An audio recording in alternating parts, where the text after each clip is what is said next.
When I was in high school and I was very intentionally debating, struggling with the question of making Jesus the center of my life, there was somebody that I knew, his name was Joe, and we went to the same high school together. And I remember just being very challenged by him. And when I would see the way that he would live, the way he would live the gospel, I considered him sort of further along than I was in his walk with the Lord. And I remember being inspired by him, just the way that he was. I remember watching him in certain situations, not really telling him, to see how he would respond to things, like, oh, this thing is happening, and a good Catholic would do this, and see kind of what Joe would do. So I was very inspired by him. But as I said earlier, I was also convicted by him, I was challenged by him. There were times in my life, really without even saying things, just his presence, I'd be convicted by who he was. And so simultaneously, I was inspired by him, but also convicted by him.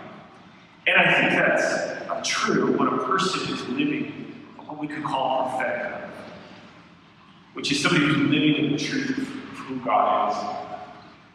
And as Mark Twain once said, there's nothing so quite as annoying as a good example. So when you're not living the right way, and somebody is, and they're in your life, and you see that, they're very convicted by it. If you think about impacting historical examples like Socrates, who had a huge impact on culture. Of course, Socrates was essentially killed by his own state, but he called himself a gadfly. He founded the city of Athens as a great horse. And he said, my job is to sting them over and over again, trying to wake up to who they should be. And that's the kind of tension that a person who's living a prophetic life has to all those around them. And so if we want to be people who inspire others to live better lives, who would want that? We have to be also the same kinds of people that convict people and challenge them. And that tension that I'm speaking about, we see very clearly in today's gospel. Jesus goes home to his native place, to the place of Nazareth, which historians believe would have been a very small city, like a few hundred people. And you think it'd be a great thing, like, hometown boy comes home. I remember once I was driving across the country back to Arizona, and I passed this massive billboard. I was in Muskogee, Oklahoma. And the massive billboard said, welcome to Muskogee, Oklahoma, a land of Carrie Underwood, winner of American Idol 2011.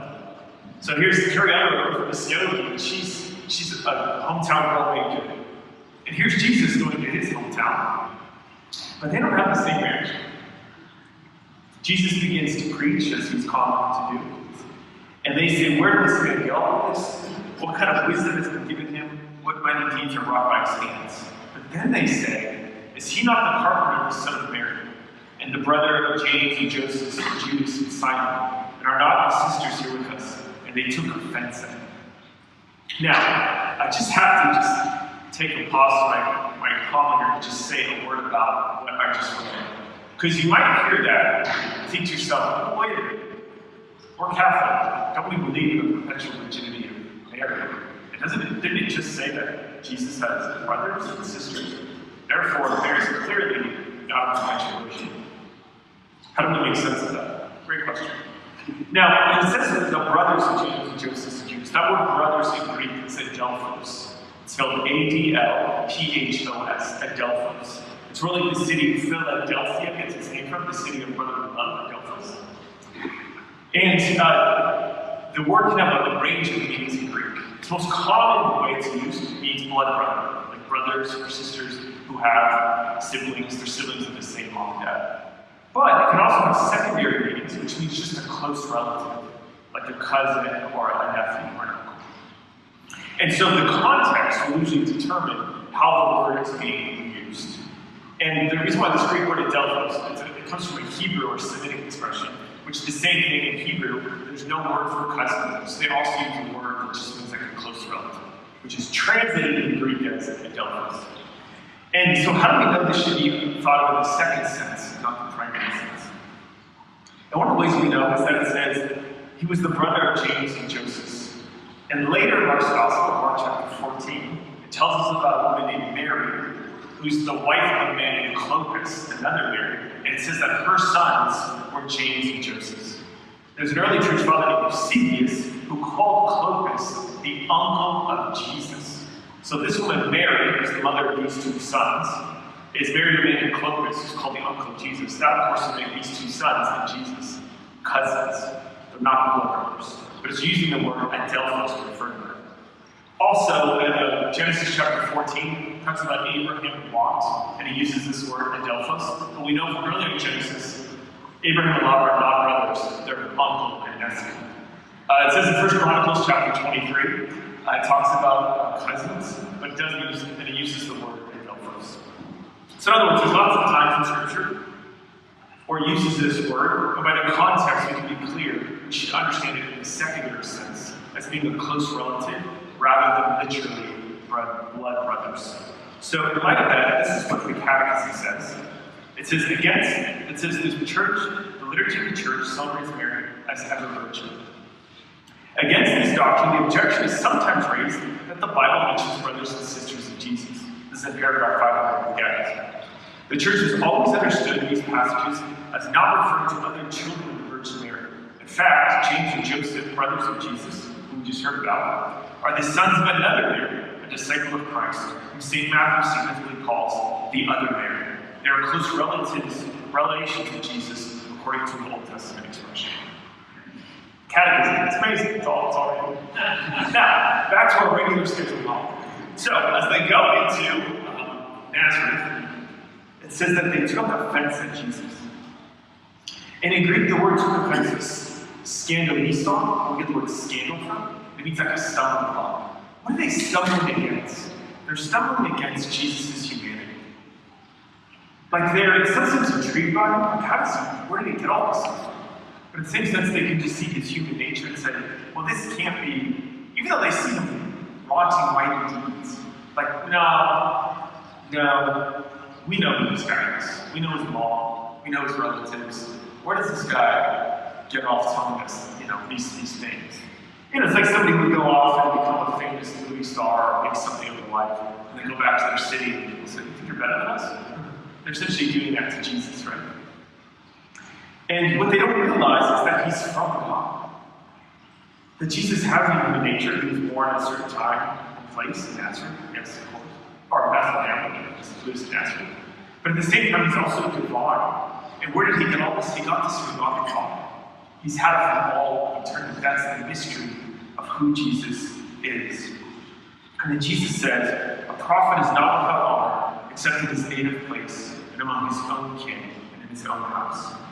And we know from the first reading that the life of a prophet was not easy. And the call of the prophet came from God. They heard the voice of God, and they would then be called to live in a new way, a prophetic way.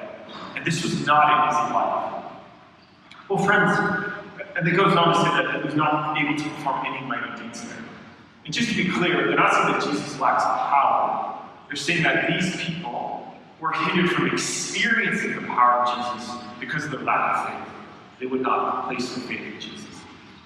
Well, friends, if you and I were baptized, we were baptized in Jesus who's priest, prophet, and king. And we're called to live prophetic lives, to be prophets. What does that mean? Now, to say very simply, a prophet knows the word, proclaims the word, and lives the word. A prophet knows the word. He knows Scripture, he knows the Catechism. And when I know the word, like I pray with Scripture, when I meditate on it, it begins to change my mind, the way I think. St. Paul says, be transformed by the renewal of your mind. How do I do that? How do I put on the mind of Christ, as St. Paul says? How do I become a prophet in that sense? Is I read Scripture, I meditate on Scripture. It becomes my thought pattern, it becomes the way that I speak, changes the way that I speak. I become more edified, I can speak the truth of the gospel because I'm meditating on it. So a prophet knows the word, and they speak the word. They speak truth. And with that, I would say they live the word. That because they live in accordance with the truth, they're living like Jesus as a disciple of Jesus, their lives themselves become prophetic. And friends, if we do this, our life will have a lot more meaning, a lot more purpose, a lot more joy. But at the same time, it will become easy. It will probably become more difficult in some ways. There might be more conflict in our life.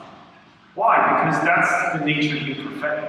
Oftentimes, the very people who are most inspirational in life are sometimes the same people that are the most challenging. Like if a person was married to a saint, or if a priest had a roommate who was a saint, or what happened, I'm not saying Father Joe was not a saint, but you think, well, that would be great to live with a saint. In some senses, yes. In some senses, no. Why? They would be very challenging. Why? Because they love God. They're all about the things of God all the time. They're passionate about the gospel. They know the truth, they speak the truth, they live the truth. That's beautiful. It's very inspiring. Wow, this person's convicting me. I can be a better priest. This person's convicting me. I can be a better spouse. I can be a better person. But it's that tension, right? Where I'm inspired, also challenged, also convicted. Like, this person is calling me up. It's the same effect that Jesus has on those around him. And I love this. Well, before I say that, if we're pro-life, if we speak the truth about human sexuality, the true nature of marriage, what it means to be male and female, in our wider culture, that will not be accepted. There will be tension. But we will be calling people higher.